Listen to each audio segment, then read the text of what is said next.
Amadou, un jeune homme charmeur, passe ses soirées sur les réseaux sociaux.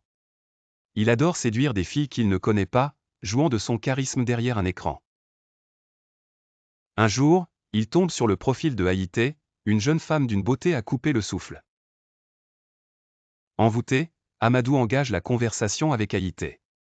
Elle est douce, captivante, et semble deviner ses pensées avant même qu'il ne les exprime.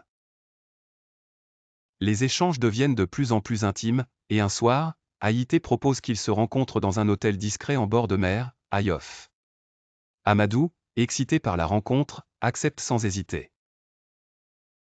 Le soir venu, il saute dans un taxi clandestin. Arrivé devant l'hôtel, Amadou descend et ajuste sa chemise avec assurance. Quand il aperçoit Haïté, il est stupéfait. Elle est encore plus magnifique que sur les photos. Son sourire est hypnotisant, sa silhouette parfaite, et ses yeux semblent briller dans l'obscurité. Haïté lui prend la main et l'entraîne doucement vers la chambre. Dès qu'ils franchissent le seuil, l'ambiance change brutalement. L'air devient glacial, la lumière vacille, et un silence pesant s'installe. Le sourire d'Haïté disparaît lentement, son visage commence à se déformer. Une voix caverneuse résonne dans la pièce, « Tu es venu de ton plein gré.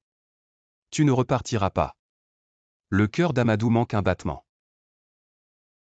Il veut crier, mais aucun son ne sort de sa bouche.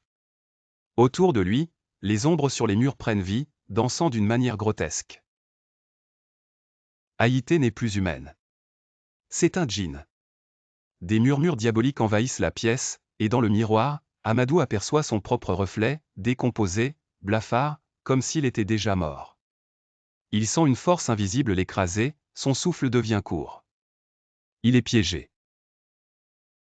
Dans un dernier sursaut, son esprit se raccroche aux paroles de sa grand-mère, qui lui avait souvent raconté des histoires sur les djinns et les protections contre le mal. Il se souvient, si jamais tu te retrouves face à un djinn, récite les versets protecteurs et cours sans jamais te retourner. Les lèvres tremblantes, Amadou murmure une sourate du Coran.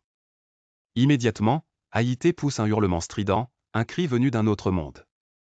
L'hôtel tout entier tremble, les murs semblent vouloir l'avaler. Profitant de la confusion, Amadou bondit vers la porte. Il déchire la porte et détale à toute vitesse dans les couloirs obscurs. Il entend encore des éclats de rire démoniaques derrière lui, mais il ne s'arrête pas.